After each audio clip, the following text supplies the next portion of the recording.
시작하겠습니다. 안녕하십니까. 답안 작성 퀴즈가 조금 많아서 시간을 약간 조정을 좀 했습니다. 9시 20분까지 시험 보고 9시 반부터 30분 동안 그 아침 스터디 진행을 했고요. 지난 시간에 우리 공부했던 내용 반복하고 복습하고 나서 오늘 수업 들어가도록 하겠습니다. 지난 시간에 우리가 주되게 이야기했던 건 두 가지가 있었습니다. 여러분들이 시험 보셨던 문제가 있었고요. 방송통신위원회 위치정보 사업허가에 대한 문제였었습니다. 방송통신위원회 위치사업허가 신청을 했는데 그에 대한 거부 처분이 나왔습니다. 거부 처분에 대한 취소를 제기를 했고 인용 판결이 나왔다. 이때 그 취소 판결의 효력과 관련돼서 문제점에 대해서 논하시오라고 물어봤습니다. 여기서 포인트는 두 개가 나왔었죠. 하나는 취소 판결의 효력입니다.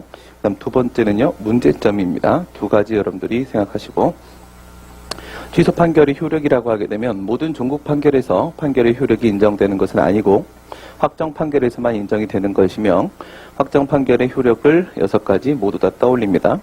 불가증력과 자박력, 그리고 기판력, 형성력, 대세요, 기속력 6가지를 떠올리는데, 취소 판결이 나온 다음에 다시 처분을 하는 상황이기 때문에 처분에 대한 문제다라고 하게 되면은 기속력 문제로 넘어가 주시면 됩니다. 기속력 문제로 들어가시고, 기속력과 관련된 논의는 사례든 단문이든 동일하게 답을 쓰게 된다고 했습니다. 의성종 범위 5가지 내용을 쓰게 되죠. 첫 번째가 의의를 쓰는 거고, 두 번째 법적 성질, 세 번째 종류 내용 쓰는 것이고, 네 번째 적용 범위, 다섯 번째 위반 효과, 이렇게 5가지를 쓰게 됩니다. 그 중에서 항상 문제가 되는 것은 뭐다? 적용 범위다. 적용 범위 네 번째 겁니다. 문제점을 찾으러 갑니다. 문제점은 어디서 발견되는 것이다? 학설 대립이 있는 부분에서 발견되는 것이다. 이때 적용 범위에는 주관적 적용 범위, 객관적 적용 범위, 시간적 적용 범위 이렇게 3가지가 있는데 그 중에서 변수 x가 들어가 있는 부분은 바로 시간적 적용 범위 부분이었다. 기속력이라는 것은 실체법적 효력이기 때문에 실체법에 대한 판단, 과연 언제를 기준으로 할 것인가, 즉 위법성 판단 기준시를 표준시로 한다고 했습니다. 위법성 판단 기준시에 대해서 처분시설과 판결시설의 대립이 있었는데 현재 우리가 통설 판례에 따라 처분시설이 파악을 하고 있기 때문에 그에 따라 발생하는 문제점을 여러분들이 짚어주시면 됩니다. 당시 답안을 여러분들이 한번 생각해 보시게 되면 기속력에 대한 문제이기 때문에 취소 판결의 효력, 기속력에 대한 문제이기 때문에 먼저 의성종 범위를 썼습니다. 의성종 범위를 쓴 다음에 시간적 범위 부분을 이제 블랭크 쳐놨었죠. 그 부분에 대해서는 이제 다음 논의로 이렇게 넘겼습니다. 시간적 범위 부분은 이제 위법성 판단 기준시 문제니까 위법성 판단 기준시에 대한 내용을 썼었고요. 처분, 시설, 판결시설, 절충설 이렇게 있었습니다.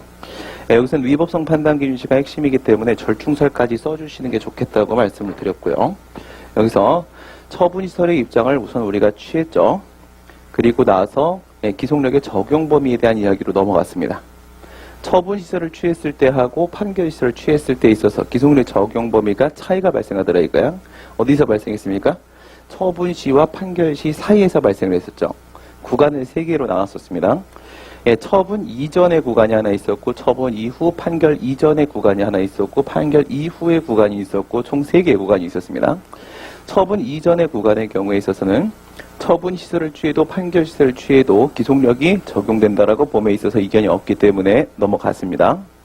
판결 이후 상황에 대해서는 처분 시설을 취해도 심지어 판결 시설을 취해도 역시 기속력은 적용되지 않는다. 둘의 차이는 발생하지 않았습니다. 처분 시와 판결 시 사이에 있어서의 법령 상태 그리고 사실 상태에 대해서는 처분 시설을 취하느냐 판결 시설을 취하느냐에 따라서 상황이 바뀔 수 있었습니다. 여기서 바로 문제가 발생을 하게 되는 거죠. 처분 시설하고 판결 시설하고 어느 것을 취하느냐에 따라서 기속력의 적용 범위가 달라지는데 어느 쪽이 더 좁죠? 처분 시설을 취해서 더 좁게 되죠. 그죠? 거기서 벗어나는 부분이 바로 문제가 생기는 겁니다. 그러니까 판결을 하는 시점에 엄연히 존재하고 있는 법령임에도 불구하고 즉 법원이 판단을 내릴 수 없는 게 아닌데 그걸 배제시키고 처분 당시에 존재했던 법령만 가지고 판단을 내렸을 때 현실과의 모순 문제가 발생할 수 있더라 이거죠. 처분 당시의 법령에 따르게 되면 거부 처분은 위법이고 그래서 취소 판결을 하는 상황이 왔다. 그러나 현행 법령에 따르게 되면은 허가 처분을 할 수가 없는 상황입니다. 거부 처분이 오히려 적법이 된 상황이죠. 이런 경우라고 하면 거부처분 취소송에서 승소를 했다라고 할지라도 결국 무엇을 인정받을 수는 없어요? 허가를 받을 수는 없는 상황이 되죠. 그럼 이겨봐야 소용없는 소송이 이렇게 돼버리는 겁니다. 조금 있다가도 이겨봐야 소용없는 소송 이런 내용들 이제 나오게 될 텐데 이겨봐야 소용없는 소송 이런 문제가 발생을 하게 된다. 그럼 원래 이런 경우 어때요? 원래 이런 경우에는 이겨봐야 소용없죠. 내가 원하는 소기의 목적을 달성할 수 없습니다. 이런 경우에는 원래는 협의의 수익금별로 각하를 시켰어야 됩니다. 취소 판결까지 가줄 필요가 없는 거죠. 그냥 각하를 시켰어야 돼요. 근데 각하를 시키지 않는 이유는 뭐였습니까? 거부처분 취소를 각하시키지 않는 이유는 항상 재처분 의무로 귀결되는 거죠. 재처분 의무가 존재하고 있기 때문에 그래서 각하시키지 않고 갔습니다. 하지만 여전히 문제는 남아있다라는 것이죠. 이와 관련돼서 우리가 어디다가 포인트를 맞췄었다? 의무이행소송에다가 포인트를 맞췄었습니다. 의무이행소송이라는 것은 승소했을 때 어떤 판결 내려주는 거다? 처분 명령 판결 내려주는 거다. 그러면 현행법상 처분을 할 수 없는 경우임에도 불구하고 처분 명령 판결을 하는 경우는 있을 수 없습니다. 그래서 의무이행소송이라는 것은 판결 시점에 존재하는 법령을 가지고 판단을 내릴 수밖에 없습니다. 그래서 의무이행소송은 판결 시를 취하게 되죠. 이럴 때 여러분들이 거부처분 취소에다가 판결 시설을 올려놓자 이렇게 무리수를 두면 안 된다고 했습니다.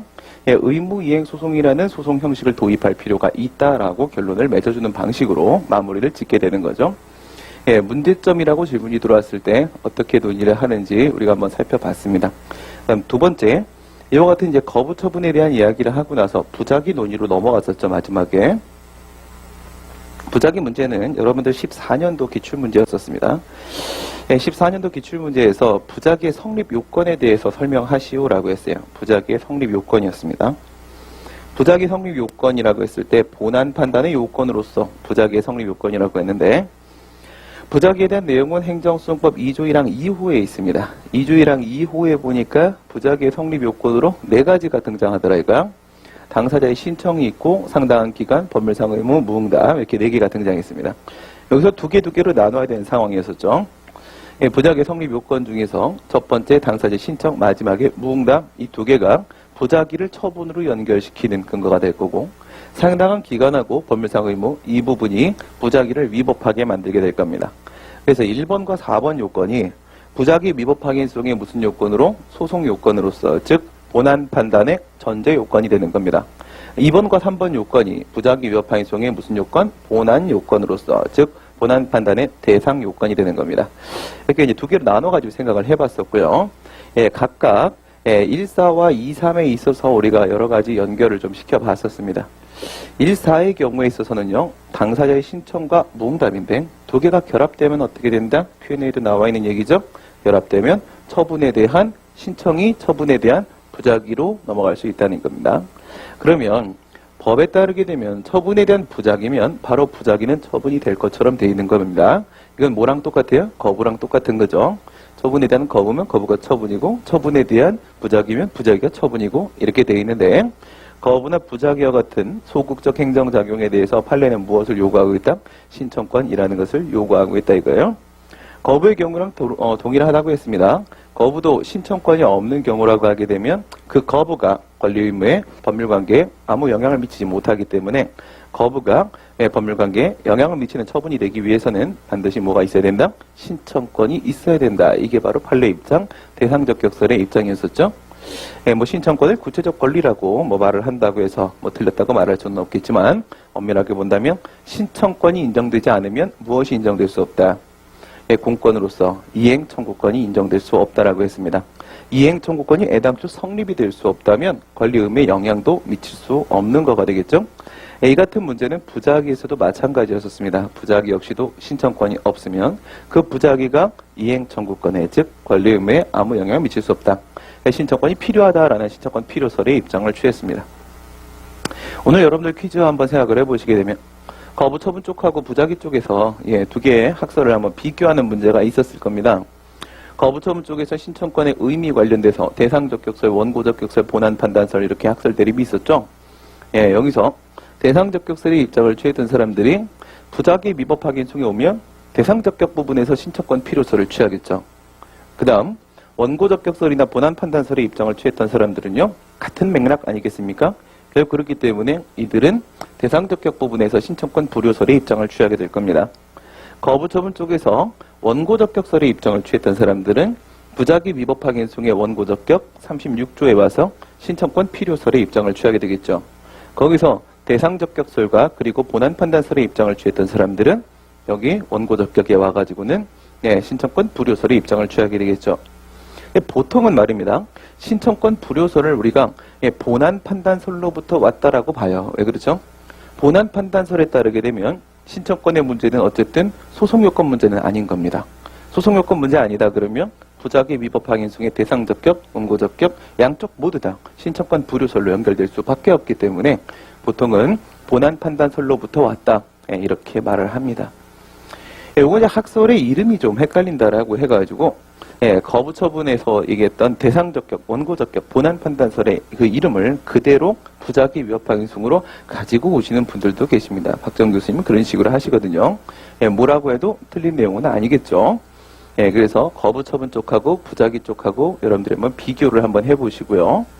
그다음 우리 이제 부작위가 처분이 되기 위해서 신청권이 필요하다라고 했는데 이 신청권에 대한 논의를 어디로 한번 연결시켜 봤어요? 방금 말했던 부작위 위법 확인송의 원고 적격 36조 쪽으로 연결시켜 봤습니다. 오늘 문제도 그런 내용이 있었죠. 거부 처분 취송이라고 하여 다르지 아니하다. 어제 설명드렸던 내용입니다. 거부 처분 취송이라고 할지라도 신청권이 없으면 대상 적격이 깨지는 것은 물론이거니와 무엇도 깨질 수 있습니까? 원고 적격도 깨질 수 있죠. 그렇죠?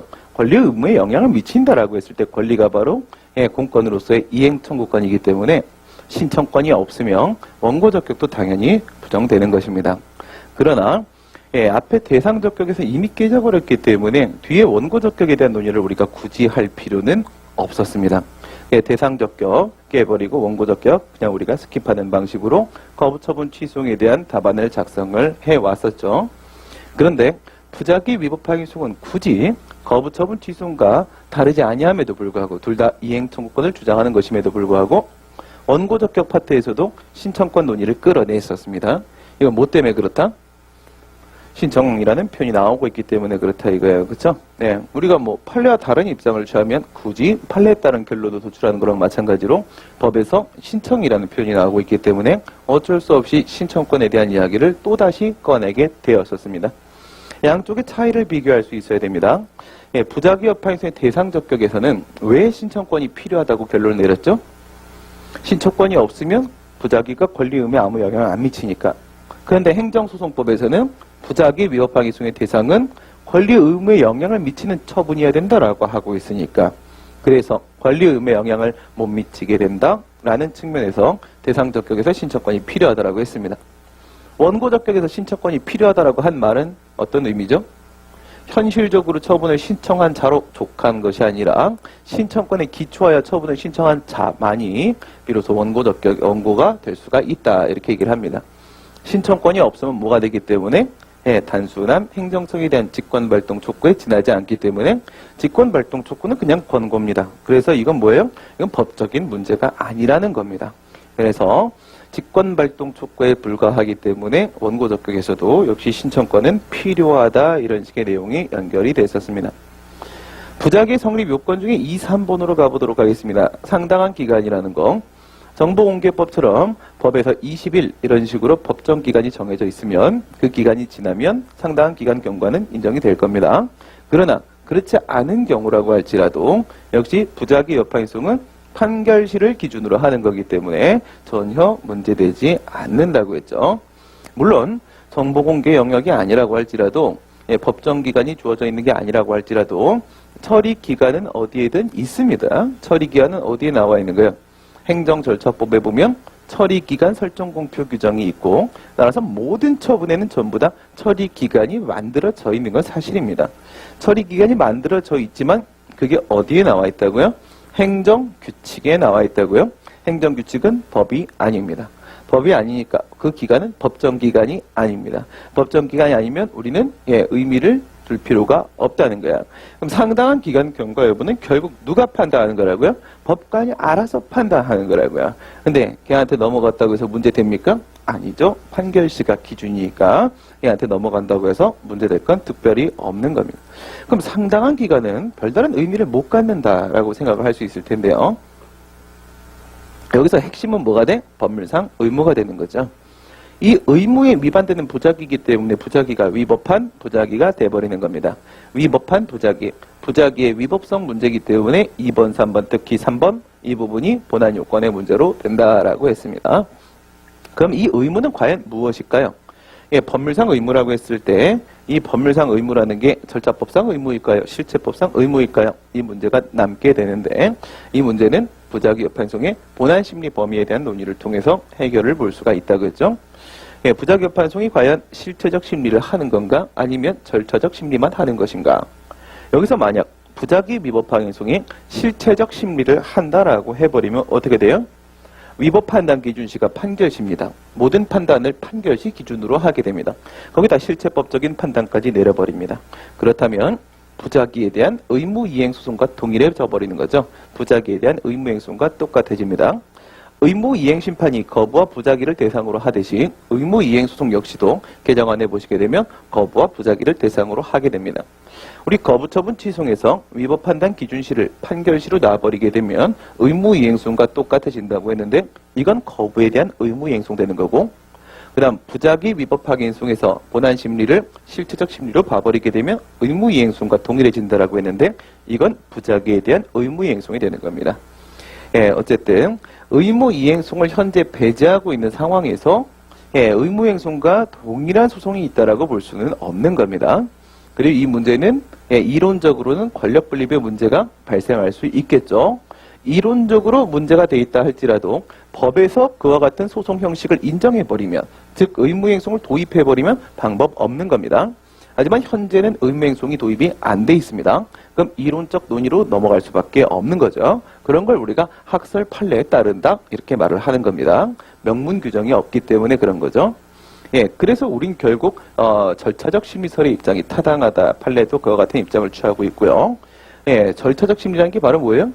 예, 소급적 위법 상태 제거하는 데 불과하다 이겁니다. 단순히 무엇만 부작위가 위법한지만 확인하고 끝나는 소송이다. 부작위가 위법하다라고 해서 부작위 위법 확인 판결이 나오게 되면 기속력에 따라 뭐 하면 되는 거예요? 그냥 자기 하면 되는 겁니다. 그 자기는 거부여도 상관이 없는 거가 되겠죠. 예, 이거는 이제 절차적 심리 문제가 됩니다. 그럼 그 의무는 무슨 의무가 돼? 절차 의무가 되죠. 절차 의무라는 것은 바로 응답 절차, 처분 절차를 밟아야 되는 의무가 되는 겁니다. 그래서 그 의무는 절차 의무, 응답 의무가 되는 것이다. 이렇게 말씀을 드렸습니다. 이 이제 본안 심리 범위에서 우리가 또 어떤 내용으로 논점 연결을 시켰었습니까? 우선 협의의 수익에 대한 문제 간단하게 생각을 좀 해봐야 되겠죠. 예, 그럼 부작위 위법 확인 소송 도중에 만약에 허가 처분이 나왔다, 그리고 거부 처분이 나왔다, 이런 상황 비교를 해보시기 바랍니다. 허가 처분이 나오게 되면 부작위 여파의 소송은 어떻게 됩니까? 각하됩니다. 이거는 절차 심리라고 봐도 실체 심리라도 봐도 마찬가지죠. 이미 소송 목적은 달성된 겁니다. 허가가 나오면 다 끝난 겁니다. 근데 문제는 뭐지? 소송 도중에 거부가 나올 때 상황이 되는 거죠. 거부 처분이 나왔다. 만약에 실체적 심리설에 따르게 되면요, 아직까지 목적 달성된 건 아닙니다. 허가를 받아내기 위해서 실체법상 판단을 받기 위해 제기한 소송이 바로 부작위 위법항소송이 돼버립니다. 뭐에 따르면? 실체적 심리설에 따르면. 그러면 소송 도중에 거부 처분이 나왔다라고 해서 협의의 수익이 깨져서 각하됩니까? 그렇지 않죠. 실체적 심리설에 따르게 되면 본안은 계속 갑니다. 이게 어디서도 마찬가지예요. 의무이행 심판에서도 마찬가지인 겁니다. 의무이행 심판, 부작위에 대한 의무이행 심판을 제기했는데 도중에 거부 처분이 나왔다. 각하되냐? 각하되지 않는다. 왜? 의무이행 심판은 원래부터 실체적 심리를 하는 심판이니까 그렇죠. 근데 부작위 위법항소의 본안 심리를 절차적 심리로 봐버리면 어떻게 돼요? 허가뿐만 아니라 소송 도중에 거부가 나온다 할지라도 어쨌든 응답은 한 겁니다. 응답했으니까 협의의 수익은 이제 없는 거고 각하돼 버리는 그런 상황이 오겠죠. 그래요. 여기서 이제 각하된다라고 했을 때 부작위 위법항의 소송은 각하돼 버리고 이제 다시 지금 나온 거부에 대해 소송을 또 제기해야 됩니다. 거부 처분 취소를 또 제기를 해야 되겠죠. 이런 측면에서 지금 현행법상의 항고소송 모형 상당히 요구소송 측면에서는 우회적이다라는 문제인식을 가질 수밖에 없어요. 한 방에 끝내려면 의무이행소송 같은 게 필요할 수밖에 없는 겁니다. 그래요. 어쨌든 지금 있는 소송 형식 갖고 얘기한다면 부작위 위법 확인 소송 도중에 거부가 나오면 각하될 것이고, 각하되면 다시 거부 처분 취소를 또 제기해야 될 텐데 뭘 또 소송을 다시 처음부터 시작하냐, 그런 문제가 있는 거죠. 그래서 소변경에 대한 문제가 발생한다고 했습니다. 그러면 부작위 위법 확인 소송 도중에 거부 처분 취소를 바꿀 수가 있을까요? 이건 부작위라는 처분이 거부라는 처분으로 바뀌는 문제이기 때문에 우선은 처분 변경에 따른 소변경을 의심해 볼 수밖에 없다. 처분 변경에 따른 소변경은 22조에 있다 이겁니다. 22조가 38조 2항에서 부작위 위법 확인이 준용되고 있느냐? 준용되고 있지 않더라 이거예요. 그럼 22조를 근거로 한 소변경은 안 되겠구나. 그래서 어디 가서 비비된다? 21조 가서 비비된다. 21조를 어떻게 해석할 것이냐? 거부가 있었음에도 불구하고 부작위로 오인해가지고 부작위 위법 확인 소송을 제기한 상황. 즉 오인에 국한시킬 것인가, 한정 해석을 할 것인가? 그것이 아니라 21조가 모든 소송의 종류 변경을 다 포괄하는 것으로 볼 것인가? 이게 바로 확대 해석이 되는 거죠. 확대 해석을 해야 된다라고 했습니다. 명문의 규정이 없는 한 한정 해석을 하는 것은 위헌입니다. 그렇기 때문에 확대 해석을 해야 될 것이고, 소의 종류 변경은 모두 인정될 수 있다. 그러면 도중에 거부 처분 나왔을 때 바꾸는 것도 가능하다. 그 다음 절차 심리에서 지금 여러 가지 얘기를 해봤습니다. 2번, 3번 요건에서 의무가 무슨 의무야? 본안 심리 범위 들어갔고 실체 심리, 절차 심리 얘기를 했어요. 여기서 절차 심리서를 따르면서 무슨 일이 생겼어? 협의의 소익 문제 연결시켜 봤어요. 소송 도중 거부 처분 나오면 협의의 소익이 깨질 수도 있다. 두 번째, 이렇게 깨졌을 때 소변경 되냐, 이런 문제도 살펴봤어요. 여기서 하나 더 들어가 보면 모두 생각해 볼 수 있어요. 판결 나온 다음 상황도 생각해 볼 수 있겠죠. 부작위 위법 확인 판결이 나왔습니다. 근데 그 이후에 허가 처분을 해주면 좋겠지만 뭐예요? 시간만 바꿔놓은 겁니다. 소송 도중에 허가 나오고 거부 나오고 이거하고 판결 이후에 허가 나오고 거부 나오고 이거하고 두 개 비교해보면 결론은 똑같다 이거야. 둘 다 절차 심리라는 부분에 영향을 받고 있는 거기 때문에 똑같다 이거죠. 허가 처분을 하게 되면 이건 당연히 문제가 없겠는데, 과연 부작위 위법 확인 판결 이후에 거부 처분이 나왔을 때 이게 과연 기속력이 위반되는 걸까요? 그런 문제가 있겠죠. 그죠? 부작위 위법 확인 판결이라는 것이 허가 처분을 하라는 의미의 판결이라고 한다면 거부 처분은 판결의 취지에 반할 겁니다. 그러나 우리가 절차적 심리를 따랐기 때문에 어떠한 행위든 아무런 처분이든 좋다 이겁니다. 자기 처분만 하면 충분하다라는 게 바로 판결의 취지가 되는 것이기 때문에 거부 처분을 한다고 할지라도 그것이 기속력에 위반되는 것은 아니다, 이렇게 말씀을 드렸습니다. 우리 지난 시간에 배웠던 내용들 다시 한번 복습을 해봤고요. 오늘 나간 자료 중에서 이상한 그림이 그려져 있는 거가 하나 있습니다. 지금 우리가 4일 정도 남아있고 오늘까지 나간 사례는 28번째까지입니다. 28번째. 그러면 3일, 4일 남아있는 상황에서 50까지 돌파도 가능할 수 있겠다, 이제 기대를 좀 해보는 건데요. 내일이면 30대 중반을 넘어가게 될 겁니다. 그럼 모레면 40을 돌파하게 되겠죠. 그래서 행정심판에 대한 문제를 첫 번째, 요건심리 부분에 대한 내용 두 번째, 본안심리 부분에 대한 내용 세 번째, 행정심판 재결에 대한 부분에 대한 내용, 이렇게 해서 점점 확대를 시켜가도록 하겠습니다. 오늘은 절차 요건 심리에 대한 문제로 우선 한정을 하도록 하겠습니다. A, B, C, D, E, F, I까지 있을 겁니다. I까지. 그래서 A 페이지를 한번 보시게 되면 맨 왼쪽에 취소, 두 번째 무효, 세 번째 의무행 심판, 이렇게 등장을 하고 있습니다. 소송에서 배웠던 거하고 여러분들 이제 비교하면서 보시면 되는 겁니다. 심판은 소송과 비교한다. 우측 상단에 보시게 되면 소동 검토가 있습니다. 소동 검토. 행정 소송과 그 내용이 다르지 아니하다. 똑같은 거 얘기하는 거고. 방금 전에 앞에서 한 얘기랑 다르지 아니하다. 검토. 별도의 검토가 필요한 부분이다라고 해서 특이사항 체크를 좀 해놨습니다. 다시 취소 심판의 대상 적격으로 가봅니다. 취소 소송이랑 비교를 하시고요. 취소승의 소송 요건, 절차 요건은 뭐뭐 6개가 있다. 대상, 원고, 협의, 피고, 전치, 그 다음 기간 6개 있었습니다. 여기 보시게 되면 대상 청구, 피청구, 청구 5개 있습니다. 하나가 빠졌죠. 뭐 빠졌다? 전치주의가 빠졌다. 뭐 때문에 빠졌다? 행정심판법 51조 때문에 빠졌습니다. 이제 눈으로 찍겠습니다. 행정심판법 피시고요. 행정심판법 51조 같이 보도록 하겠습니다.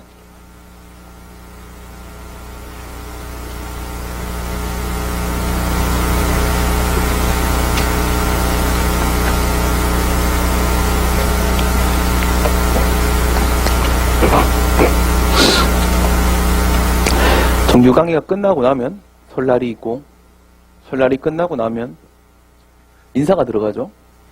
네.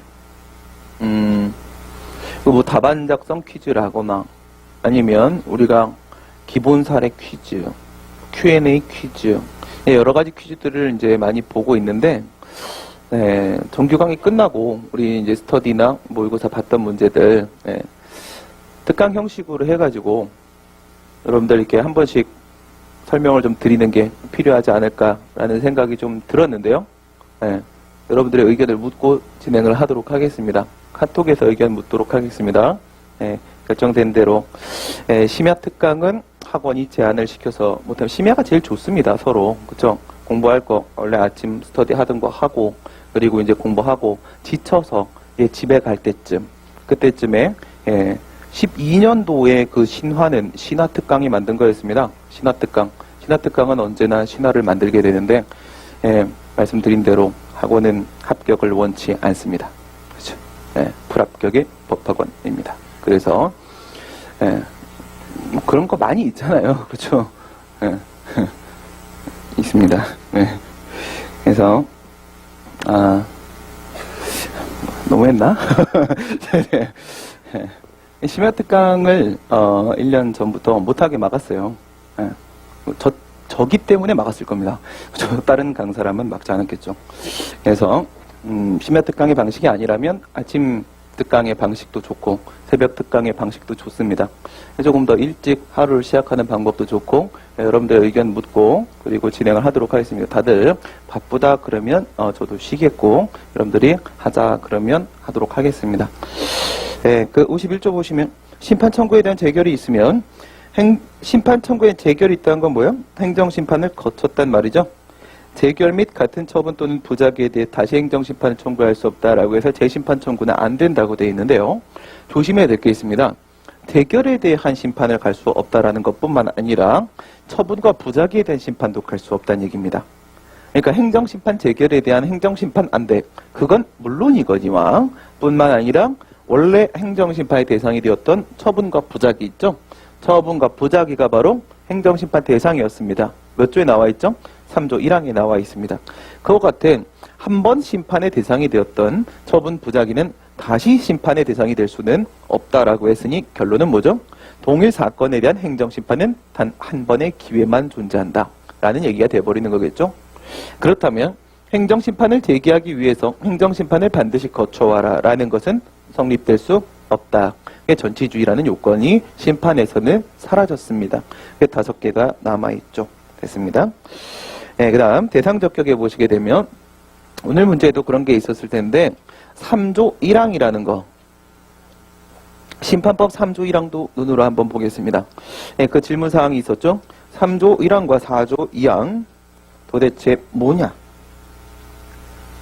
3조 1항, 4조 2항입니다. 4조 2항 어떤 차이가 있을까요? 행정심판의 대상이라고 되어 있습니다. 우리 행정수정법 19조 뭐라고 되어 있어요?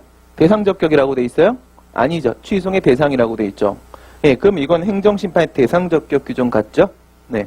근데 행정청의 처분 또는 부작위에 대해 다른 법률 특별한 규정이 있는 경우를 제외하고는 이 법에 따라 행정심판을 청구할 수 있다. 다른 법률에 특별한 규정이 있는 경우 뭐 있죠? 아닙니다. 국공로 도사 징발은 전치주의가 적용되는 경우입니다. 그렇죠? 국공로 도사 징발 중에서 일부가 어디에 해당해요? 4조 1항에 있는 특별행정심판 절차가 되는 거죠. 이게 우리가 봤던 국공노까지, 그쵸? 국공노도에서 국공노까지는 4조 1항에 있는 특별행정심판 절차. 그 다음, 도로교통법상 처분은 이건 그냥 일반 행정심판. 예, 4조 1항, 4조 2항, 이쪽과 관련된 문제가 되고요. 행정심판 전치주의, 국공노도는 4조 쪽입니다. 4조 쪽. 근데, 여기 3조에서 다른 법률의 특별한 규정이 없으면 이렇게 해라 라고 한 다른 법률의 특별한 규정이 있는 경우가 바로 뭐예요?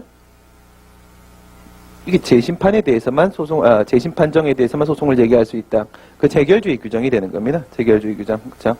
예, 그런 것들을 얘기하는 거고, 처분 또는 부작위에 대해서 이 법에 따라 심판을 청구할 수 있다. 지금 뭐가 등장했죠? 처분과 부작위가 등장했어요. 이게 취소 심판의 대상 적격입니까? 무효하게 심판의 대상 적격입니까? 아니면 의무행 심판의 대상 적격입니까? 뭐라고 말할 수가 없습니다. 그래서 제목은 대상이라고 되어 있지만 이건 뭐로 해석해요? 일반법 규정이다라고 해석합니다. 일반법 규정이다. 그러니까 다른 법에 특별한 거 없으면 대상과 관련된 문제죠. 대상과 관련된 문제에 있어서 행정심판법을 적용시켜라. 이게 일반법이다라는 얘기입니다. 근데 4조 2항을 한번 가보세요.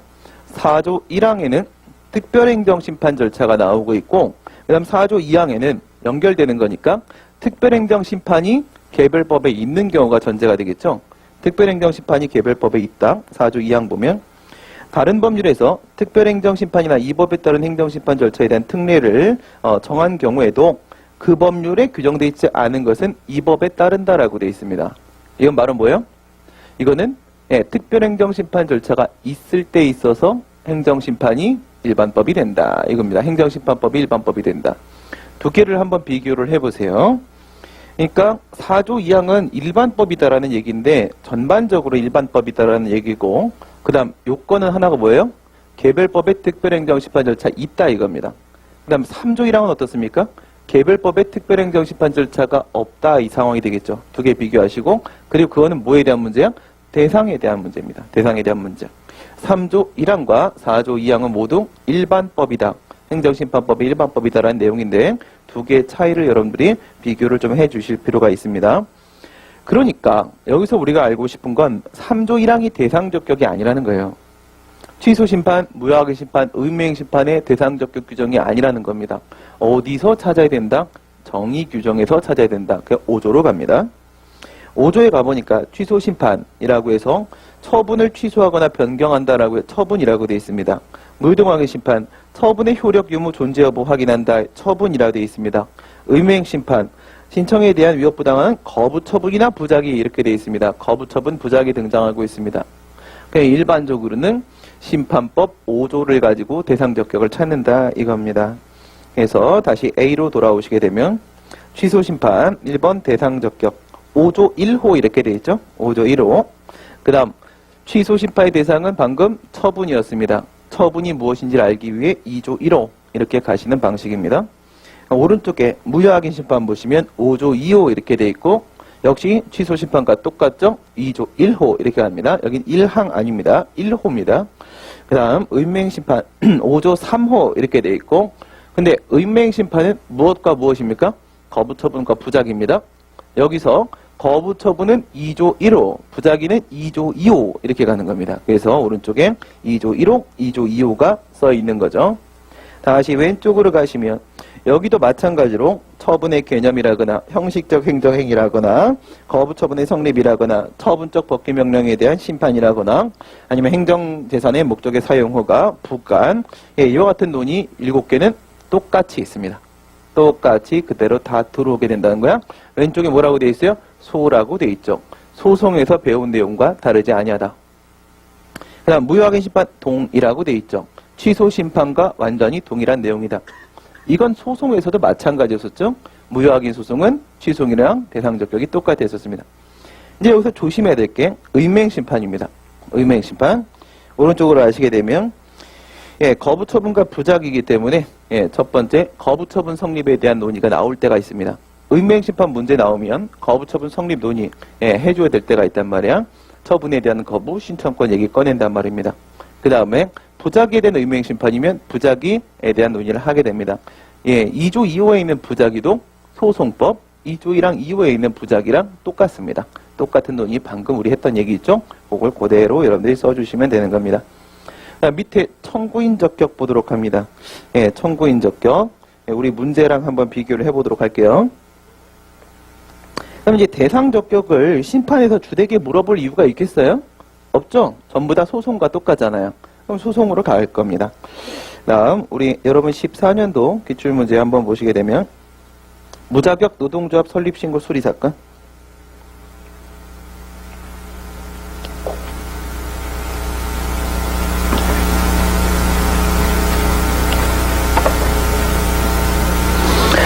A회사의 근로자 갑은 노동조합을 설립하고자 노조법 10조에 따라 설립신고를 하였으나 12년도에 이미 우리가 경험을 해봤던 부분입니다. 밑에 보시면 10조에 설립의 신고에 대한 규정을 두고 있습니다. 여기서 만약에 거부 문제라고 하게 되면 어떻게 돼요?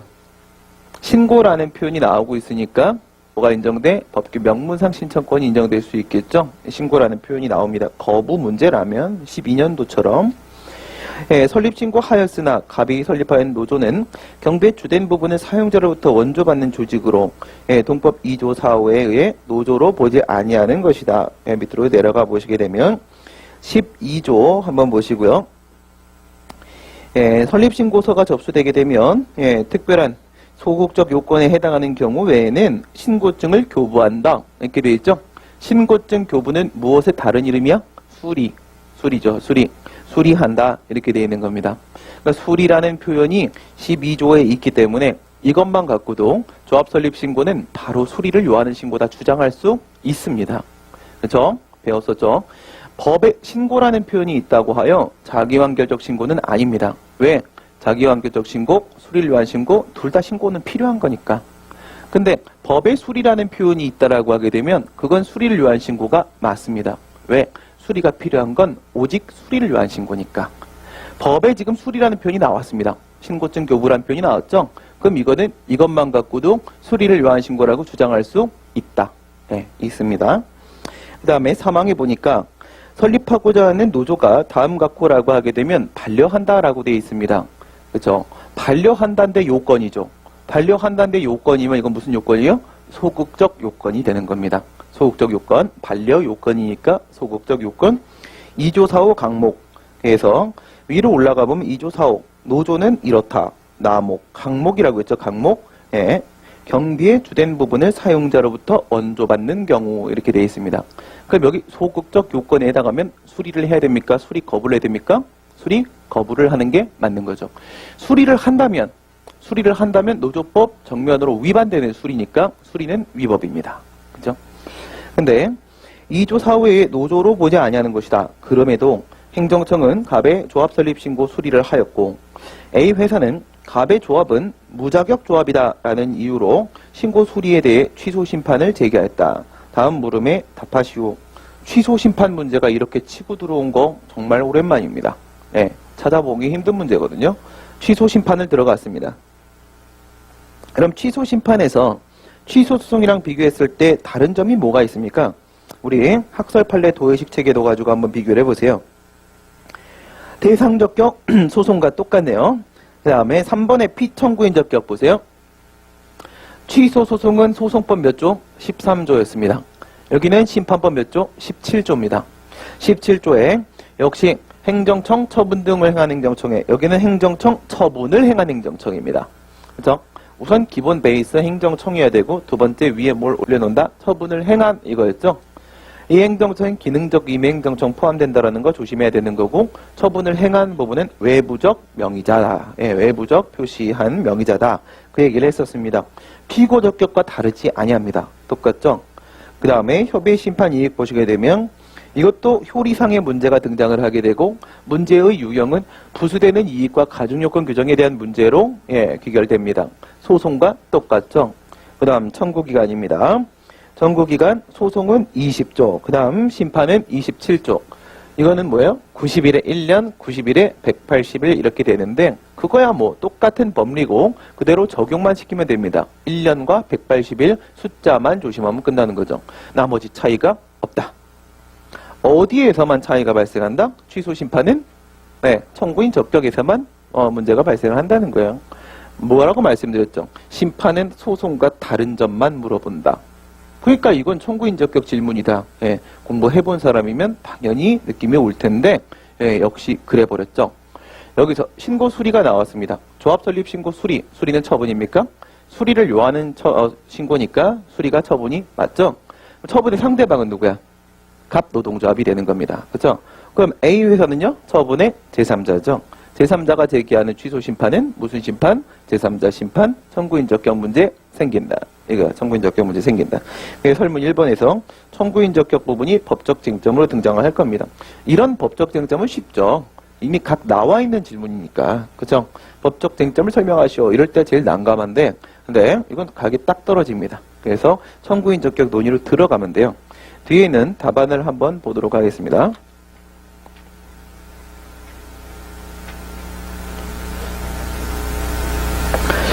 신고수리에 대한 얘기를 먼저 꺼내주시고요. 신고수리 일반론 던지는 거죠. 아라비아 2번 신고수리를 던집니다. 먼저 신고부터 쓰고 그 다음 이제 수리로 넘어가는 그런 과정이 되는 것이고, 신고 쓸 때는 뭘 써야 된다? 의와 종류와 요건 이거죠. 의, 종류, 요건. 의는 뭡니까? 사인이 공법적 효과 발생 목적으로 행정 주체에게 일정한 사실을 알리는 행위를 말하는 것이다. 종류는요, 자기, 수리 두 개가 있죠. 자기, 수리 나눠지고, 각각의 요건은요, 공통 요건, 형식 요건. 그 다음 수리를 요한 신고에는 실질 요건이 추가된다. 요 차이점 비교하시면 되겠죠. 그 다음 수리는요, 여기서 수리 거부 쓴다 안 쓴다? 절대 쓰는 거 아니다. 일반론 쓸 때는 수리 거부 절대 쓰는 거 아니다. 수리까지만 쓰는 거다. 왜? 수리 거부는 법적 성질이 사안에 따라 달라질 수 있다. 그죠? 그래서 수리까지만 쓰는 겁니다.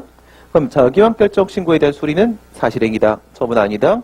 수리를 위한 신고에 대한 수리는 처분 맞다. 그냥 일반론 쭉 갑니다. 신고 먼저 수리 다음에 신고의 내용은 3개 깔고 넘어가고, 그 다음 조합 설립 신고는 과연 뭐냐라고 했을 때 요 판단의 기준은 뭐죠? 신고 요건입니다. 신고 요건. 실질적 요건이 포함되어 있으면 되죠. 뭐 학설, 자기완결적 신고설, 수리를 요하는 신고설 이렇게 나눠집니다. 이걸 이름을 뭐라고 불러도 됩니까? 위에 있는 자기완결적 신고설은 형식적 요건설이라고 부르기도 하고, 수리를 요한 신고설은 우리가 실질적 요건설이라고 부르기도 합니다. 예, 어쨌든 학설은 이렇게 반대로 대립을 하고 있고요. 판례는 수리를 요한 신고설의 입장, 실질적 요건설 입장 취하고 있습니다. 그래서 수리를 요한 신고다라고 하는 순간 어떻게 돼버렸어요? 처분돼 버렸습니다. 수리가 처분이 돼 버렸죠. 3페이지 위에서부터 뭐 한 7번째 줄 보시게 되면 처분이다라고 돼 있어요. 처분이다라고 되어 있는데 소송법 등장 안 하죠? 예, 소송법 등장시킬 필요 있다 없다? 없다는 거예요. 지금은 취소 심판이다. 심판법 2조 1호의 처분이다라고 처리하시면 됩니다. 그 다음에 이제 여기는 청구인적격, 요게 핵심이 되는 거죠. 4번이 핵심이 되고, 5페이지 가보시게 되면 4번에 대한 청구인적격이 끝난 다음에 끝내버렸습니다. 설문 1회 해결하고 마무리를 지어버렸죠. 그 앞에 있는 대상적격은 왜 얘기했어? 청구인적격 얘기하기 위해선 대상적격 말할 수밖에 없으니까 얘기했어. 나머지 다 필요 없다 이거죠. 무슨 여기 날짜가 나오는 것도 아니고, 청구 기간 얘기할 필요도 없는 거고요. 행정청이라 했는데 피청구인적격 문제가 생기는 것도 아니고 다른 문제가 없습니다. 그러니까 청구인적격까지 얘기합니다. 취소 심판 질문은 뭐만 들어온다고? 청구인적격만 들어온다고. 그냥 그게 들어온 거예요. 3페이지에 보게 되면 13조 1항입니다. 다시 한번 눈으로 확인하시고요. 행정심판법 13조로 가도록 합니다. 13조.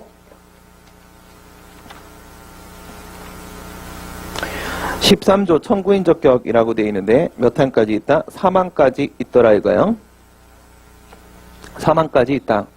소송에서는 취소, 무효, 그 다음 부작위 몇 조 12조 1문 35조 36조 이렇게 갔었습니다. 심판에서는 취소, 무효, 그리고 의무이행 심판 몇 조 다 13조. 13조인데 각각이 1, 2, 3항 이렇게 들어갑니다. 1, 2, 3항. 근데 조심해야 될 건 취소 심판의 청구인적격은 13조 1항 1문입니다. 1문, 2문은 아니다 이거지.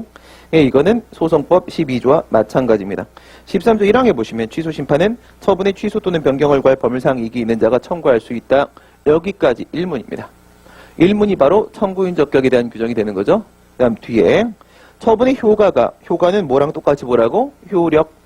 효력이 기관의 경우가 처분의 집행 그 밖의 사유로 소멸된 뒤에도 처분의 취소로 회복되는 법률상 이익이 있는 자의 경우에는 또한 같다. 뭐랑 똑같아요?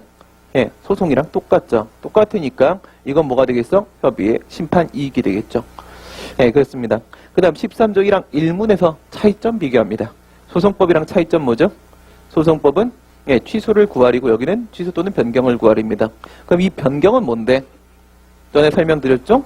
소송법에 있는 취소와 변경, 심판법에 있는 취소와 변경에서 소송법에 있는 취소는 무슨 취소? 전부 취소.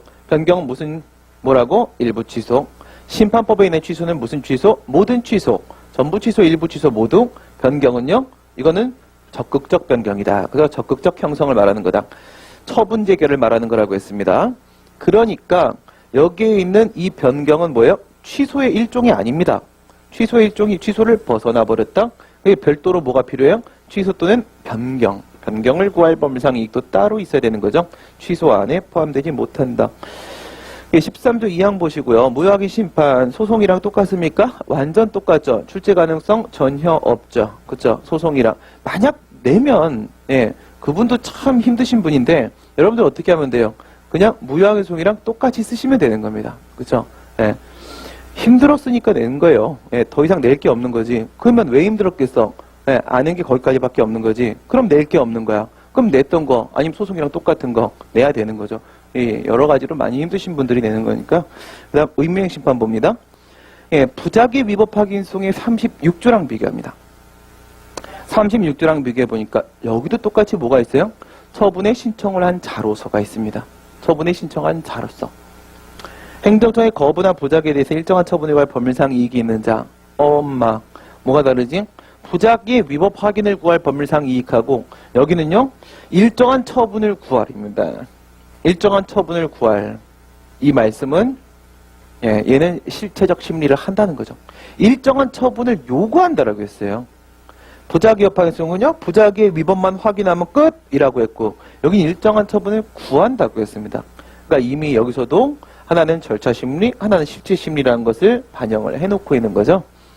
그 다음 뒤에 법률상 이익이 있는 자가 예, 청구를 할 수가 있다 이렇게 되어 있습니다. 근데 여기서 조심해야 될 거는요. 이 일정한 처분이라는 게 뭐예요? 일정한 처분. 일정한 처분이 그 허가 처분을 해달라고 요구할 수 있습니까? 그건 아니죠. 그건 특정 처분입니다. 특정 처분. 특정 처분을 구할 법률상 이익이 있는 자가 청구할 수 있다. 이게 아니잖아요. 일정한 처분을 구할 법률상 이익이 있는 자가 청구할 수 있다 이랬어요. 그럼 일정한 처분은 뭔데요? 일정한 처분은 재결의 취지에 따른 처분을 말하는 겁니다. 재결의 취지에 따른 처분. 재결의 취지에 따른 처분이 일정한 처분이야. 근데 그 일정한 처분 안에는 무엇도 포함되고 무엇도 포함돼요? 특정 처분도 포함되고 그렇지 않은 영역, 플러스 알파 영역도 존재하는 게 바로 일정한 처분입니다. 그럼 이 차이점 여러분들 구별을 어떻게 하시면 돼요? 이거는 거부나 부작위를 대상으로 하는 요구적 쟁송입니다. 그럼 결국 어떻게 3단계 구도로 끝나는 거야? 신청권, 이행청구권, 행정개입청구권 이렇게 되는 거죠. 그러니까 이행청구권, 광의의 이행청구권 안에는 이행청구권, 협의의 이행청구권하고 그 다음 행정개입청구권까지 포함되죠. 여기서 이 이행청구권은 뭐였습니까? 재량행위에서의 무하자 재량의사 청구권으로서의 이행청구권이었습니다. 그 다음 행정개입청구권은 뭐였습니까? 이건 기속행위에서의 실체법적 공권으로서의 이행청구권이 바로 행정개입청구권이었습니다. 그러면 여기도 똑같은 거예요. 만약 그것이 기속행위라고 한다면 이거예요. 난 1, 2, 3의 요건을 갖췄습니다. A 처분, 허가 처분입니다. 이게 기속행위야. 근데 나 1, 2, 3 요건 갖췄단 말이죠. 행정심판위원회가 판단을 내려봤는데 얘는 요건 갖춘 게 맞아요. 그럼 무조건 허가해야 되는 거잖아요. 기계적으로 집행하고 허가를 내줘야 되는 게 맞는 겁니다. 그렇다면 얘는 뭐야? 특정 처분을 요구할 수 있는 법률상 이익이 있는 겁니다. 특정 처분, 그 허가 처분 해달라고 요구할 수 있는 그 법률상 이익이 있는 거야. 하지만 내가 요건을 갖췄어요. 의무행심판에서 1, 2, 3의 요건을 갖췄기 때문에 인용재결을 하게 되는 거겠죠. 네, 안 갖췄으면 기각돼 버리는 겁니다. 네, 갖췄습니다. 그런데 이 허가가 뭐야? 재량행위더라 이거야. 이런 경우에는 그 처분 내놔라고 말할 수 있어요? 그렇게 말할 수는 없는 거죠. 하자 없는 재량권 행사를 통해서 나에게 허가를 해주는 것이 만약 공익에 부합한다면 그럼 나에게 해주세요 라고 하는 거, 그게 바로 뭐예요? 일정 처분입니다. 일정 처분. 이건 재량 행위 영역까지 포함하고 있기 때문에 특정 처분이라고 말할 수는 없었던 겁니다. 일정 처분이라고 하면 그 안에 모두 포함돼? 특정 처분도 포함되는 거잖아. 이행 청구권이라고 하면 그 안에 뭐가 포함돼요? 네, 행정개입 청구권도 포함되는 거잖아. 행정개입 청구권, 특정 처분 이런 건 어디서 인정되는 거라고? 기속행위에서 인정되는 거라고. 그러니까 우선은 일정 처분이라고 말한 거예요. 우선은 일정 처분이라고. 그래야지 재량행위까지 포함시킬 수 있으니까. 네, 그렇게 여러분들이 봐주시면 되고. 그래서 다시 우리 A로 넘어가 보도록 하겠습니다. A에 보시게 되면 방금 얘기한 걸 바탕으로 한번 생각해 보세요. 청구인 적격입니다. 오른쪽에 무효확인 심판 청구인 적격 몇 조? 13조 2항이었죠. 무효확인 수준과 다르다? 아니다. 똑같다. 그래서 법률상 보호이익 그 다음 확인의 이익에 대한 논의가 나옵니다. 뭐였어요? 둘 다. 확인을 구할 법률상 이익이 있는 자가 무효확인 소송, 무효확인 심판 제기할 수 있는 겁니다. 그래서 확인을 구할 법률상 이익에서 법률상 이익은 법률상 보호이익 되는 거죠. 1단계. 그죠? 이게 만약 제3자 심판이면 1단계 논의를 해야 된단 말입니다. 제3자 심판이면 그게 아니라고 하게 되면 이게 제3자가 아니라고 하게 되면 그게 몇 유형이에요? 제3자가 아니야. 제3자가 아니면 1, 2. 예. 제3자 소송 아닌 건 1, 2잖아요. 1, 2유형. 1, 2유형에서의 무효확인 심판, 무효확인 소송 이런 경우엔 1단계 패스지. 그쵸? 예, 그런데 왜? 직접 상대방 이론 적용되니까. 법률상 보호이익 부분에서.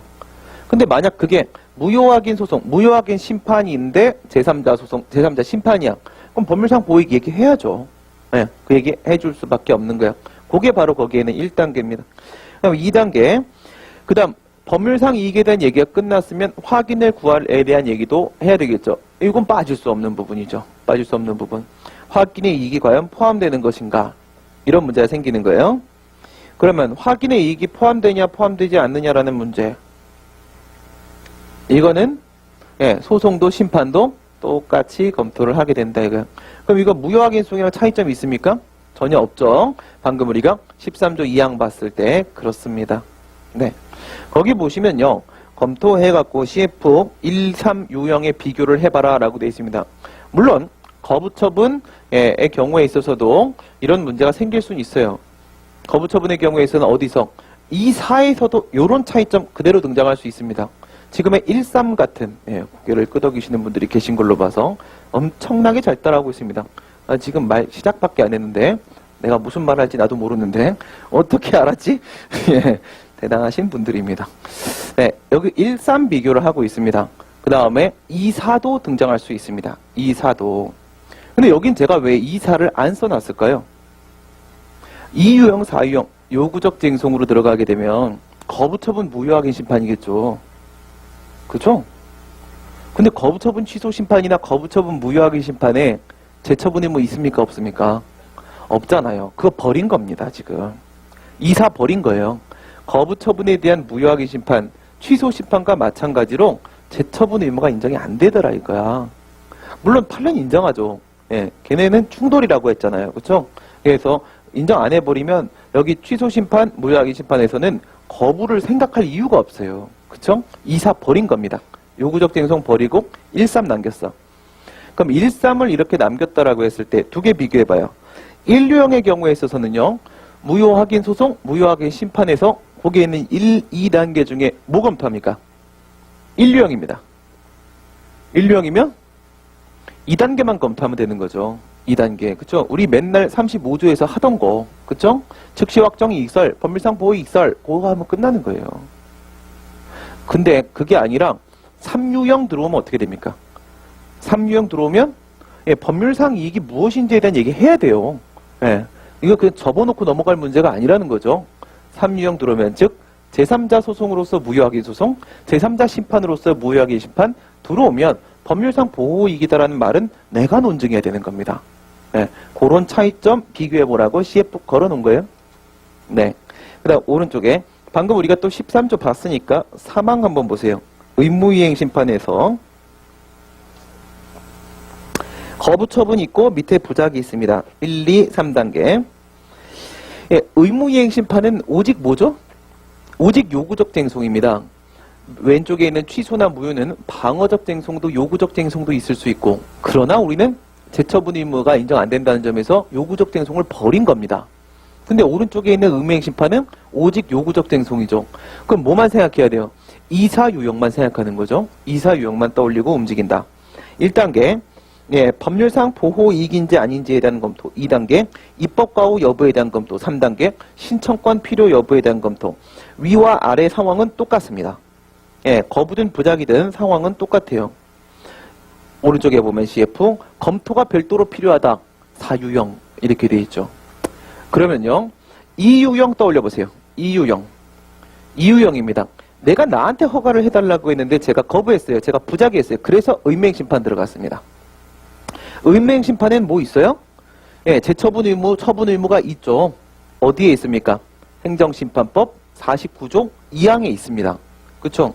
그러니까 왼쪽처럼 재처분 의무가 없어서 버려진다, 이런 건 없는 거예요. 이건 요구적 쟁송으로 사용하라고 만들어진 겁니다. 여긴 재처분 의무가 당연히 있는 거예요. 그러면 여기서 법률상 보호이익, 입법과후, 신청권 필요불요, 여기서 이유형이라고 하게 되면 뭘 검토해야 됩니까? 이유형이라고 하게 되면 하나 빠뜨리는 거지. 1단계만 빠뜨리는 거예요. 법률상 보호이익, 즉 제3자 심판이 아니잖아요. 버리고 뭐랑 뭐 들어간다고? 입법과후인지 아닌지 문제하고 신청권에 대한 문제로 들어가는 겁니다. 그러니까 이거 눈으로 한번 확인을 해볼까요?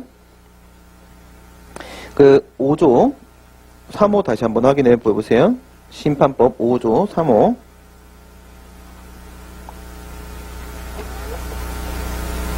(5조 1호에서) 취소 심판 얘기할 때 위법 또는 부당 있고요. (5조 2호에서) 무효하게 심판 그런 게 없습니다. 부당이 없고요. (5조 3호에서) 의무이행 심판에 부당 있습니다. 취소 심판과 의무이행 심판의 공통점이 바로 뭐예요? 합목적성 심사를 한다는 겁니다.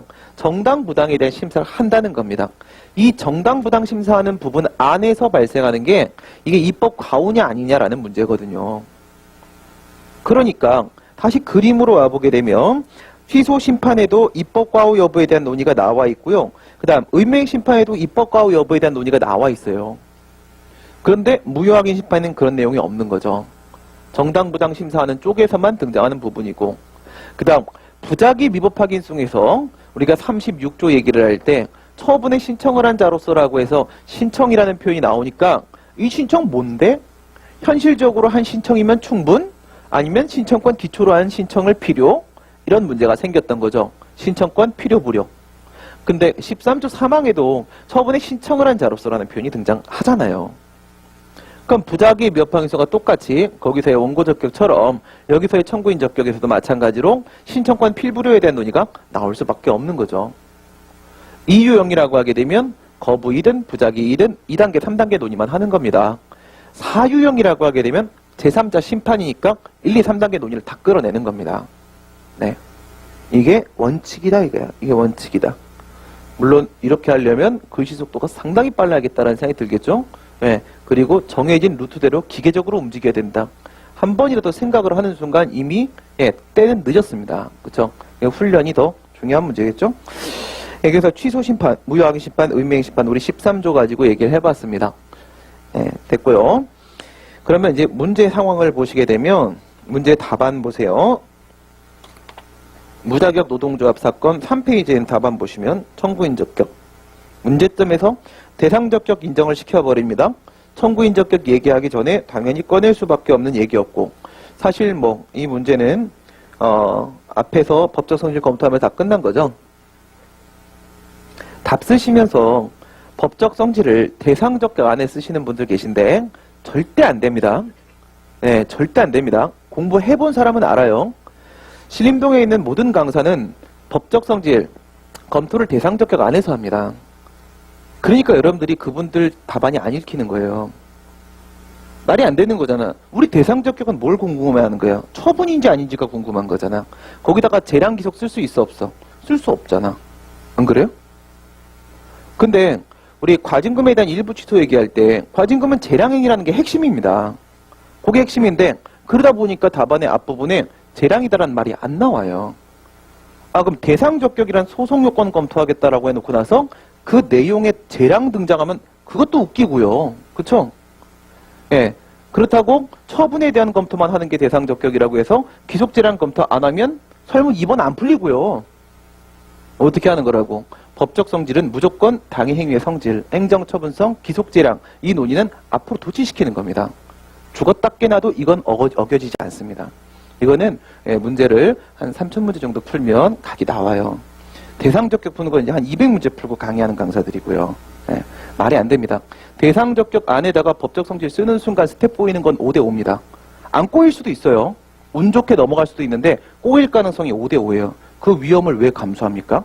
그냥 앞에다가 법적 성질 검토하고 검토한 거 바탕으로 처분이니까 대상이다 이렇게 하고 대상적격은 항상 간단히 넘어가는 거라고요. 예, 그렇게 처리하시는 겁니다. 여기도 앞에 처분이라고 법적 성질 검토했기 때문에 대상 패스입니다. 그 다음 청구인 적격 들어갑니다. 청구인 적격 13조 1항 1문이고요. 뭐 의 쓰시면 되고 법률상 이게 의미 여기는 학설 이름만 조심하시면 돼요. 똑같이 법률상 이게 의미가 뭔지 안 나와 있다. 권리구제설 똑같고요. 법률상 보호의설 똑같고요.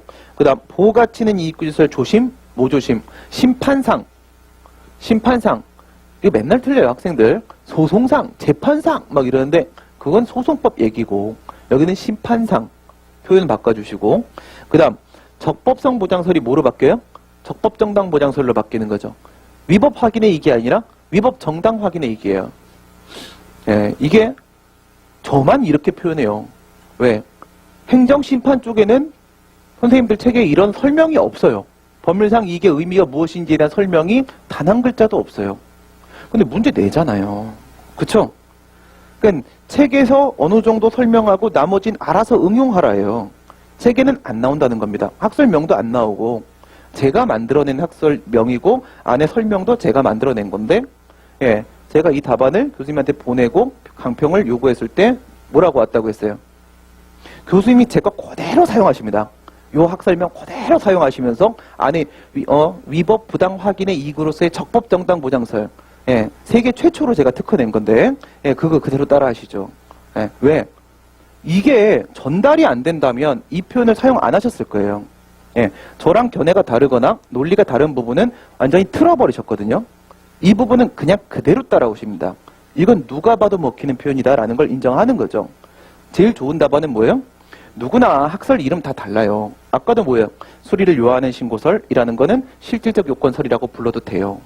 법률상 보호설은요. 법적 보호가치는 이익구제설이라 불러도 전혀 이름에 있어서 문제는 없습니다.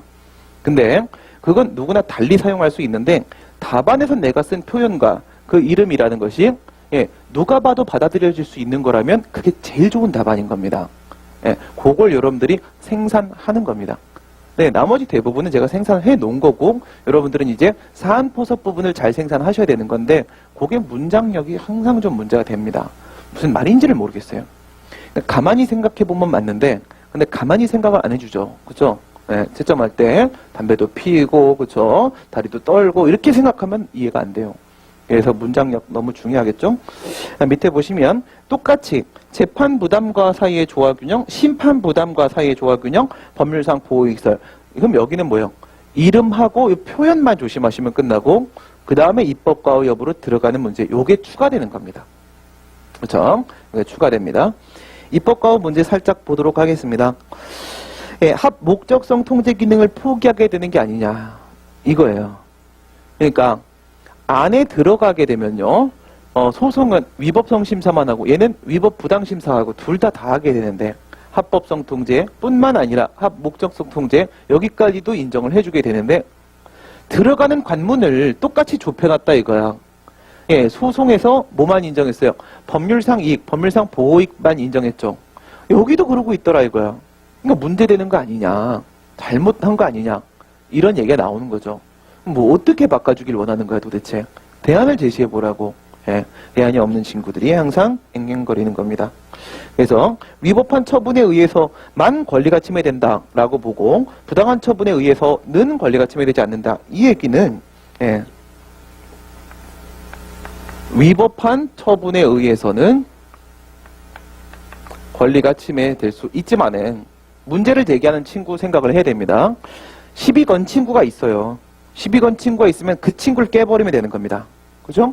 그럼 얘가 시비 건 친구가 항상 기준이고 그 친구가 뭐라고 해? 예, 위법한 처분은 권리침해, 공법상 권리퇴공. 그 다음 부당한 처분입니다. 부당한 처분은 권리침해가 발생할 수가 없다. 이렇게 얘기하는 친구예요. 그렇다면 거꾸로 한번 돌려보세요. 들어가서 위법인지 부당인지는 본안 가서 판단을 하겠지만 그대로 한번 반대 방향으로 이렇게 돌려보세요. 반대 방향으로 이렇게 돌려보게 되면 이게 바로 뭐가 되는 겁니까? 얘가 법률상 보호이익이 되는 거죠. 예, 우리는 법률상의 이익을 법률상 보호이익으로 해석하였다. 이렇게 되는 거죠.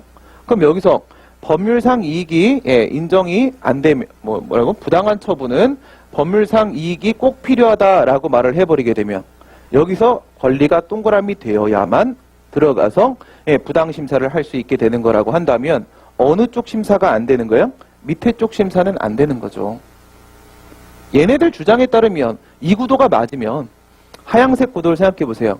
위법한 처분은 공법상 권리침해 발생하지만 부당한 처분은 반사적 이익만 침해하는 것이지 법률상 이익 침해를 발생시키지 않는다. 이 구도가 맞다면 들어가는 관문을 법률상 이익으로 좁혀버리면 안에 들어가서는 어떻게 돼요? 부당심사는 애당초 불가해지는 겁니다. 원천봉쇄당하는 거예요. 과연 그러냐 이거죠. 밑에 있는 이 연도색 부분을 깨버리면 된다고 했어요. 근데 이 부분에 대해서도 그 누구도 설명을 하지 않습니다. 그러면 어떻게 이해하시면 된다고 했어요? 공무원의 봉급 청구권 가지고 한번 생각을 해보시라고 했죠. 공무원의 봉급 청구권. 예, 징계 처분을 나눠보라고 했습니다. 그러니까 여러분들은 예시가 없이 기억하기는 너무 힘들다는 거야. 예, 뭐 하나 기억이 에피소드 기억법이라고 했죠. 뭐 하나 예시가 있어야지 연결시켜서 기억을 할 수 있잖아. 그럼 여기서 얘는 뭐예요? 예, 파면. 얘는 해임. 얘는 강등. 얘는 정직. 얘는 감봉. 얘는 견책. 이렇게 했을 때 예, 최상의 상황과 약간 부족한 상황 그리고 아예 위법인 상황 비교를 해보란 말이죠. 그러면 최상의 상황은 이거예요. 견책. 얘는 진짜 잘못한 게 너무 별게 아니에요. 사소한 부주의였습니다. 그래서 얘의 비위 행위의 정도는 아주 가볍다. 해서 이게 뭐라고? 이게 적법정당입니다. 적법정당. 그 다음 감봉. 이 감봉까지 올라가게 되면 위법까지는 좀 말하기 힘든데 적법하기는 하지만 이보다 더 좋은 방법은 견책인 것 같아요. 그쵸? 그래서 이 경우에는 적법부당입니다. 적법부당. 정지까지 올리면 이제 미친 짓입니다. 정지까지 올려버리게 되면 이 이상은 당연히 다 마찬가지가 되고요. 정지까지 올리면 이거 아예 위법이란 말이에요. 위법이다. 그럼 중간에 있는 이 부당을 생각해 보시면 되죠. 부당. 부당한 처분, 감봉처분입니다. 감봉처분에 의해서 침해되는 재산적 이익 문제, 과연 권리 아닐까요?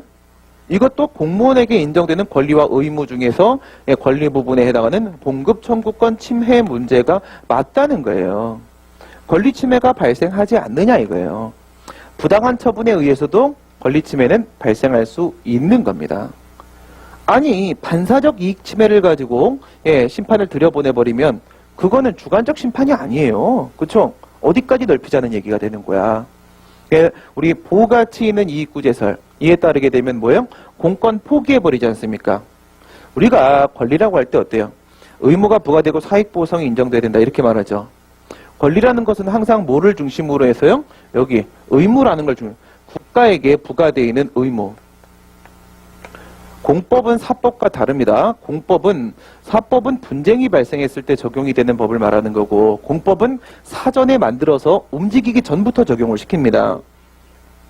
공법이 존재하는 이상 국가에게는 당연히 의무 부과된다고 했죠. 의무가 부과됩니다. 재량행위에도 무하자 재량의사 의무라는 게 부과된다고 했지 않습니까? 의무 안 깨집니다. 의무 안 깨져. 그러면 여기 이렇게 의무가 있어. 의무가 있는데 이거를 어디까지 넓힐 거냐 이거야. 이걸 여기까지 보내면 어떻게 되고요. 그 다음 이걸 여기까지 보내면 어떻게 되느냐 이겁니다.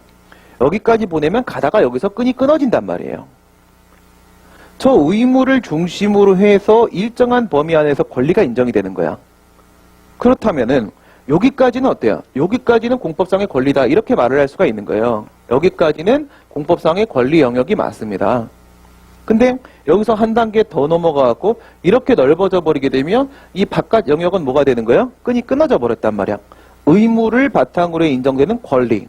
그쵸? 예. 그러니까 국가는 이렇게 행동해야 되는 의무가 있어요. 근데 의무가 있다고 무조건 나한테 권리가 있는 건 아니야. 그렇게 행동해줘! 라고 요구할 수 있는 권리는 저 의무와의 일정한 관련성을 맺고 있어야 된단 말이에요. 이 끈이 끊어져 버리게 되면 여기는 예, 권리가 아니란 말이죠. 우리가 권리구제설, 법률상보유설, 보호가치는 이익구제설, 적법성 보장설을 얘기할 때 예, 보호가치는 이익구제설부터 밑으로 쪽은 뭐예요? 공권을 포기한 것이다. 이렇게 말하잖아. 거기서 이제 들어가는 게 반사적 이익 아닙니까? 실체법이 보호하는 사익이 아니야. 뭐를 인정한대요? 소송법, 심판법, 절차법이 보호하는 이익도 역시 법률상 이익 안에 포함시키자는 거잖아요. 실체법이 보호하는 이익까지가 권리고요. 법률상 보호이익까지가 권리고요. 예, 그걸 벗어나는 순간 반사적 이익이 돼버리고 권리가 아니게 됩니다. 그러면 이게 바로 보호가치 있는 이익구제설이 주장하는 영역이 돼버리는 거예요. 이걸 하나 더 키워버리면 적법성 보장설, 적법정당 보장설 거기까지 더 커지게 되는 거고요. 예, 그러면 이런 구도가 성립이 된다. 그래, 니들 말이 맞다고 하더라도 말이에요. 대안 내봐. 대안 있어요? 아니면 행정심판에서 부당심사를 말아야지. 그쵸? 본질적으로 깨버리는 거지. 이 구도가 진짜 맞다면. 응? 여기서 부당한 처분에 의해서는 권리가 침해되지 않는다. 이 구도가 진짜 맞다면 말이에요. 그러면 반사적 이익까지 포함시키자고 말할 문제가 아니에요. 반대로 예, 부당한 처분에 대한 판단은 내리지 말자라고 말을 해야죠. 반사적 이익을 포함시켜버리면 이래 돼버린다니까? 이래 되면 보호가치는 이익구제를 돼버린다니까요? 공권 포기한 이상 이건 뭐가 아니야? 주관적 쟁송이 아니에요. 객관적 쟁송이에요. 객관적 쟁송은 개별법에 근거가 있을 때만 인정되는 거잖아. 심판법 가지고 인정시키면 안 되는 거죠. 그죠? 예, 어쨌든 이렇다 할지라도 그래 해야 되는데 뿐만 아니라 부당한 처분에서 권리 침해가 돼요.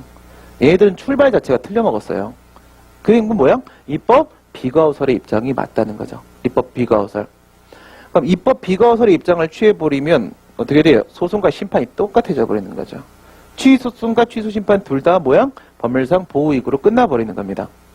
그럼 무효확인 소송에서도 우리가 확인의 이익을 버리는 순간 취소송과 무효확인 소송이 똑같아졌고 여기서 입법 과오 여부에 대한 이 논쟁을 털어버리는 순간 취소송과 취소심판이 똑같아졌습니다. 뭐라고? 취소송과 무효확인 소송, 취소송과 취소심판. 여기는 확인의 이익, 여기는 입법 과오.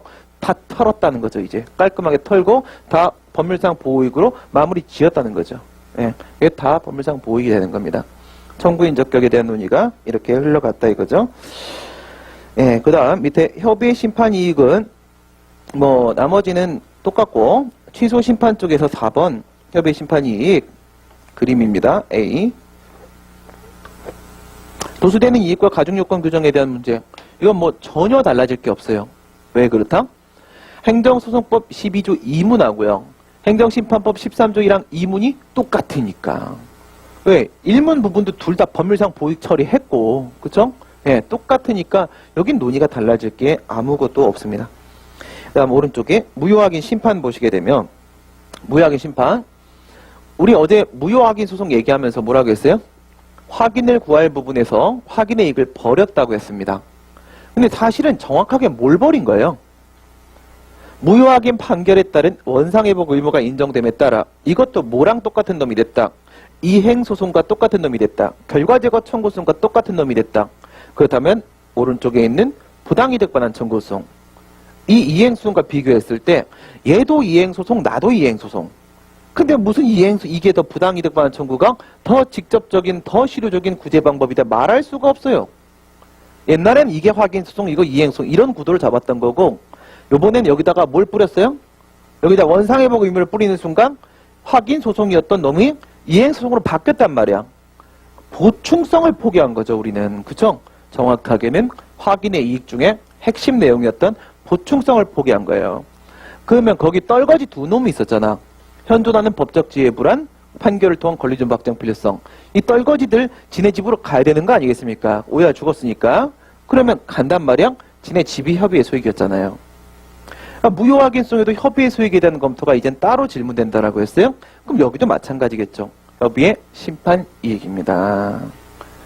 무효 확인은 두 개를 갖고 생각하라고 했습니다. 무효 부분, 확인 부분이었습니다. 무효인 처분인데 왜 다투는 거야? 그 다음 이행 소송인데 왜 확인 소송 제기하는 거야? 두 개가 있었는데 우리가 이행 소송 있는데 왜 확인 소송 제기하는 거야? 라는 문제 제기는 이제 아예 제거시켜버린 거예요. 확인 소송 아니야 이렇게 됐으니까. 그 다음 무효인 처분인데 왜 다투는 거야는 살아있는 거잖아. 그쵸? 그거 살린 거를 여기 가지고 온다 이거예요. 무효인 처분임에도 다툰다. 뭐 때문에 다툰다고 했죠? 외견적 효력이 있기 때문에. 이게 바로 무효 확인 소송의 필요성이었고 그 필요성이 바로 협의의 소익이었습니다. 그런데 여기 심판에는 또 한 가지 문제가 있더라 이거야. 무슨 문제가 있어요? 거부처분 무효 확인 심판. 이거 어쩔 거냐 이겁니다. 우리가 거부처분 무효 확인 소송 문제 됐었습니까? 문제 안 됐어요. 그쵸? 두 개 한번 비교해 볼까요? 취소 소송하고 무효 확인 소송하고 거부처분 쪽 비교하고 우리 잠깐 쉬었다가 가겠습니다. 거부처분입니다. 거부처분에 대한 취소 소송을 제기를 해보겠습니다. 그 다음 두 번째 거부처분입니다. 거부처분에 대한 무효 확인 소송을 제기를 한번 해보겠습니다. 그 다음에 거부처분입니다. 거부처분에 대한 뭐죠? 취소 심판을 한번 제기를 해보겠습니다. 거부처분 마지막으로 무효 확인 심판이죠. 거부처분에 대한 무효 확인 심판을 한번 제기를 해보겠습니다. 거기 협의의 심판 이익 밑에 있는 내용 때문에 그런 겁니다. 이랬을 때 이 거부처분이라는 놈들 말이야. 이 친구들 취소 판결을 통해 무효 확인 판결을 통해 취소 제기를 통해 무효 확인 제기를 통해 제거해버리고 없는 거 확인해주고 한다고 해서 나한테 득될 거 있다 없다 아무것도 없다 이거죠. 취소 무효 확인 소송 취소 심판 무효 확인 심판은 뭐니까요? 소극적 구제 방법이니까요. 이건 소극적 처분입니다. 소극적 행정작용이고 뒤에 거는요 소극적 구제 방법이고 소극과 소극이 만나봐야 그닥 재밌지 않습니다. 그쵸? 네. 그래서 여기 이제 필요한 친구가 누구야? 재처분 의무란 친구죠. 그래서 재처분 의무가 있냐 없냐 이렇게 보세요. 재처분 의무가 있냐 없냐. 그 다음 또 하나 생각해 봐야지. 재처분 의무가 만약 있다면 그 재처분 의무를 행정청이 불이행하면 어떻게 돼요? 이거 재처분 의무 우리가 꼭 필요하거든? 근데 없는 놈도 있고 있는 놈도 있고 하더라 이거야. 있는 놈도 마찬가지야. 있는 놈도 있다고 했을 때 제가 그 재처분을 안 하면 대책은 같이 준비가 돼 있어야 되는 거죠. 그죠? 그래서 뒤에 뭐예요? 이거를 불이행했을 때입니다. 이 재처분 의무를 불이행했을 때의 뭐가 필요하다? 강제 방법이죠. 강제 수단이 과연 있느냐 없느냐 이 생각을 해봐야겠죠.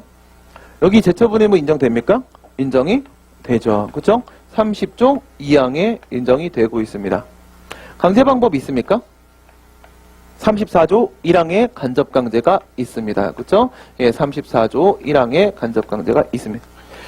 무효 확인 소송입니다. 거부 처분에 대한 무효 확인 소송 제기하면 재처분 의무 인정됩니까?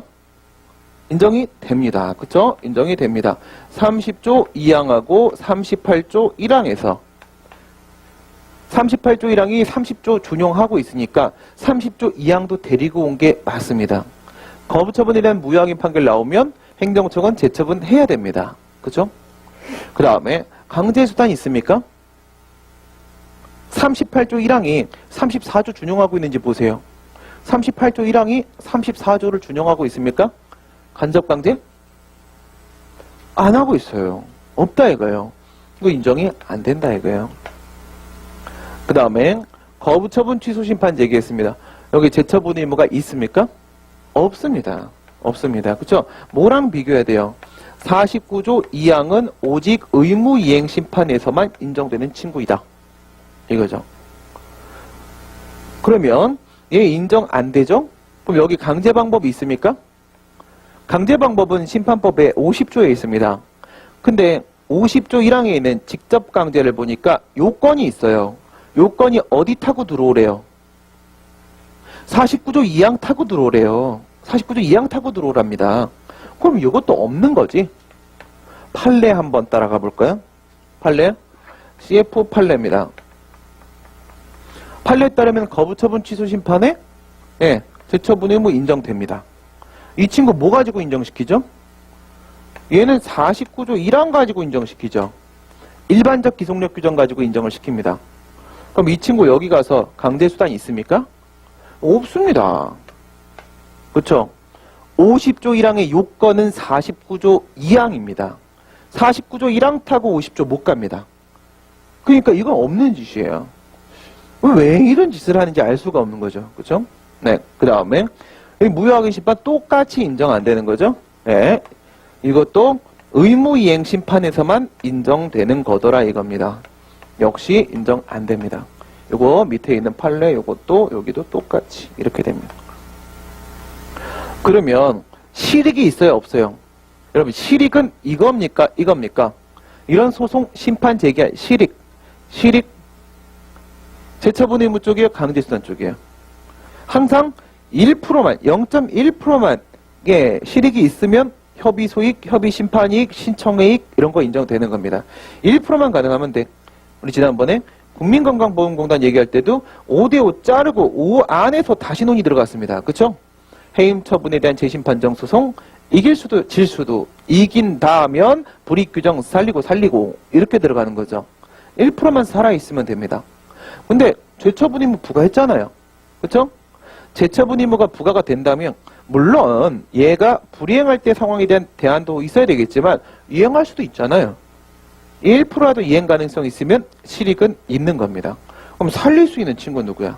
두 친구죠. 이 친구들은 살릴 수 있습니다. 판례 어떻게 봐요? 판례는 여기 재처분 뒤에 이거 신경 쓰지 마시고 네, 이거 인정하니까 여기도 이거 인정하니까 얘들은 협의의 심판이익 살리는 겁니다. 살리고 받아주는 거죠. 안 그러면 이거 각하시켜버려야 되는 거죠. 그렇죠? 재처분 의무가 이런 상황이면 각합니다. 이런 상황이면. 그 다음에 뒤쪽엔 아쉽지만 어쩔 수 없는 겁니다.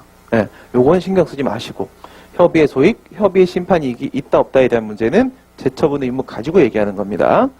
예, 조차이점 비교하시고 그래서 무효확인 심판에서 밑에 협의의 심판 이익 부분에 거부처분 무효확인 심판에 대한 내용들이 같이 나오고 있는 겁니다. 네. 그러면 잠시 쉬었다가 12시에 다시 연결하도록 하겠습니다. 오른쪽에 있는 의무이행 심판의 협의의 심판 이익으로 연결하겠습니다. 15분 쉬었다 가겠습니다.